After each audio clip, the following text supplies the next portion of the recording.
ಶಿಬಿರ ಏನು ನಾವು 3 ದಿನಗಳ ಕಾಲ ಈ ಕಾರ್ಯಕ್ರಮನ ನಡೆಸ್ತಾ ಇದ್ದೀವಿ. ಇದರ ಉದ್ದೇಶ ಏನಂದರೆ, ಮೊದಲನೇ ಕಾರ್ಯಕ್ರಮ ಆಗಿ ನಾವು ಇವತ್ತು ವೈಟ್ ಟಿ ಶರ್ಟ್ ಆರ್ಮಿಯನ್ನು ಲಾಂಚ್ ಮಾಡಿದ್ವಿ.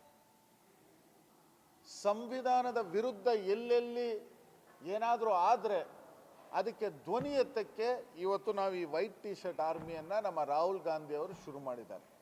ಆ ವೈಟ್ ಟಿ ಶರ್ಟ್ ಆರ್ಮಿಯನ್ನು ಮುಂದೂಡಿಸ್ಬೇಕು. ಆ ವೈಟ್ ಟಿ ಶರ್ಟ್ ಆರ್ಮಿಯಲ್ಲಿ ಪ್ರತಿ ಅಸೆಂಬ್ಲಿ ಸೆಗ್ಮೆಂಟಲ್ಲಿ 250 ಜನನ್ನ ನಾವು ಐಡೆಂಟಿಫೈ ಮಾಡಬೇಕು ಅನ್ನೋದು ನಮ್ಮ ಒಂದು ಮೇನ್ ಕಾರ್ಯಕ್ರಮ. ಸಂವಿಧಾನ ಇರೋದ್ರಿಂದ ಇವತ್ತು ಮಾಧ್ಯಮ ಇದೆ, ಇವತ್ತು ನಾನಿದ್ದೀನಿ, ನಾವೆಲ್ಲರೂ ಕೂಡ ಇದ್ದೀವಿ. ಬಾಬಾ ಸಾಹೇಬ್ ಅಂಬೇಡ್ಕರ್ ಕೊಟ್ಟಂಥ ಸಂವಿಧಾನ ಇಲ್ಲದೆ ಇದ್ದಿದ್ರೆ ನಾವು ಯಾರೂ ಕೂಡ ಇರ್ತಾ ಇರಲಿಲ್ಲ. ಆ ಸಂವಿಧಾನದ ಹಕ್ಕು ಮೇಲೆ, ಆ ಸಂವಿಧಾನದ ಮೇಲೆ ಯಾವತ್ತು ಹಲ್ಲೆ ಆಗುತ್ತೋ, ಎಲ್ಲೆಲ್ಲಿ ಹಲ್ಲೆ ಆಗುತ್ತೋ ಅಲ್ಲಿ ನಮ್ಮ ವೈಟ್ ಟಿ ಶರ್ಟ್ ಆರ್ಮಿ ಮುಂದೆ ನಿಂತಿರುತ್ತೆ.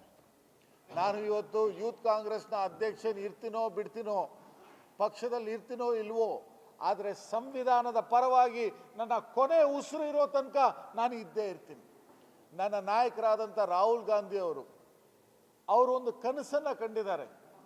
ದಲಿತರು, ಹಿಂದುಳಿದ ವರ್ಗದವರು, ಮೈನಾರಿಟೀಸು, ಎಲ್ಲ ವರ್ಗದ ಯಾರು ಶೋಷಿತರಿದ್ದಾರೆ ಈ ಸಮಾಜದಲ್ಲಿ, ಅವರ ಜೀವನದಲ್ಲಿ ಒಂದು ಬದಲಾವಣೆಯನ್ನು ತರಬೇಕು ಅಂತ ನಮ್ಮ ನಾಯಕರಾದಂಥ ರಾಹುಲ್ ಗಾಂಧಿ ಅವರು ನೆನೆಸಿದ್ದಾರೆ.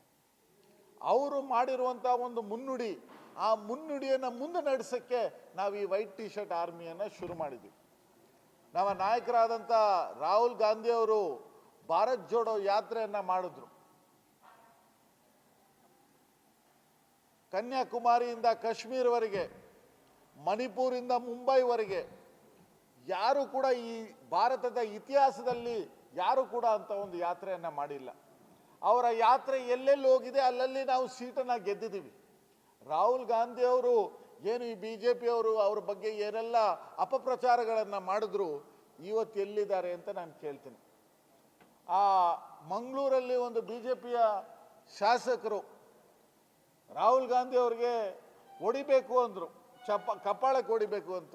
ನಾನು ಇವತ್ತು ಹೇಳ್ತೀನಿ, ಈ ವೈಟ್ ಟಿ ಶರ್ಟ್ ಆರ್ಮಿ ಇರೋ ತನಕ ರಾಹುಲ್ ಗಾಂಧಿ ಕಡೆ ಕಣ್ಣೆತ್ತು ನೋಡಬೇಕು ಅಂದರೂ ನೀವು 2 ಬಾರಿ ನೋಡಬೇಕಾಗುತ್ತೆ. ನಾವೆಲ್ಲರೂ ಕೂಡ ಈ ಸಂವಿಧಾನವನ್ನು ಉಳಿಸ್ಬೇಕು, ಈ ಭಾರತವನ್ನು ಒಗ್ಗಟ್ಟಾಗಿ ಇಡಬೇಕು ಅನ್ನೋ ಒಂದು ರೀತಿಯಲ್ಲಿ ನಾವು ಮುನ್ನಡೆದಿದ್ದೀವಿ. ಇವತ್ತು ನಮಗೆ 6 ಜನ ಸ್ಪೀಕರ್ಸ್ ಇವತ್ತು ಮಾತ್ರ ನಮ್ಮ ಹತ್ರ ಮಾತಾಡ್ತಾ ಇದ್ದಾರೆ.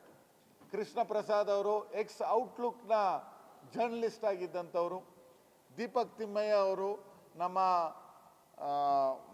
DK ಶಿವಕುಮಾರ್ ಅವರ ಪೊಲಿಟಿಕಲ್ ಸೆಕ್ರೆಟರಿ ಹಾಗೂ ಮಾಧ್ಯಮದ ಮಿತ್ರರು, ತಿಲಾವರ್ ಅವರು ಅಂತ ಒಂದು ಮಾಧ್ಯಮದ ಮಿತ್ರರೇ, ಎಲ್ ಹನುಮಂತಯ್ಯ ಅವರು ಮಾಜಿ ರಾಜ್ಯಸಭಾ ಮೆಂಬರು, ಕಾಂಗ್ರೆಸ್ ಐಡಿಯಾಲಜಿ ಬಗ್ಗೆ ಮಾತಾಡ್ತಾರೆ ನಮ್ಮ ಹತ್ರ.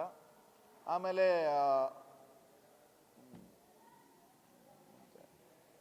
ಇನ್ನು 2 ಸ್ಪೀಕರ್ಸ್ ಇದ್ದಾರೆ. 6 ಜನ ಇವತ್ತು ಮಾತ್ರ ಮಾತಾಡ್ತಾ ಇದ್ದಾರೆ ನಮ್ಮ ಹತ್ರ.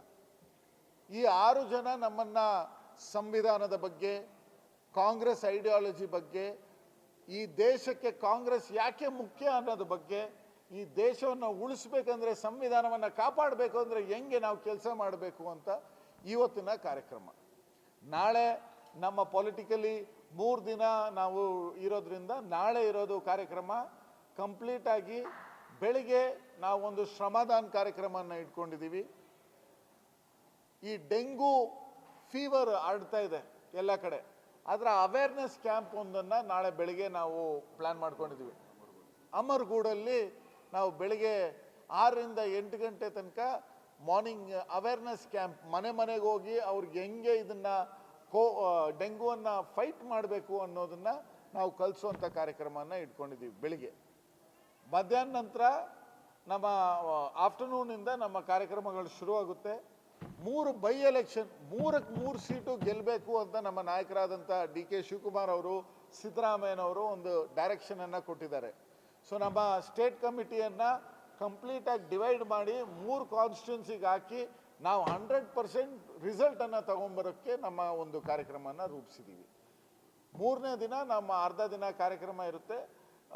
ನಮ್ಮ ಎಲ್ಲ ಆಫೀಸ್ ಬೇರರ್ಸು ಎಲ್ಲ ಕಡೆಯಿಂದ ಬಂದಿರುವಂಥವರು ನಾವು ಸೇರಿ ಪಕ್ಷವನ್ನು ಹೆಂಗೆ ಮುನ್ನಡೆಸಬೇಕು, ನಮ್ಮ ಸರ್ಕಾರ ಇದೆ, ಈ ಸರ್ಕಾರವನ್ನು ಇನ್ನೂ ಬರೀ 5 ವರ್ಷಕ್ಕಲ್ಲ 10 ವರ್ಷಕ್ಕೆ ಹಿಂಗೆ ತಗೊಂಡು ಹೋಗಬೇಕು ಅಂತ ಡಿಸ್ಕಷನ್ ಆಗುತ್ತೆ.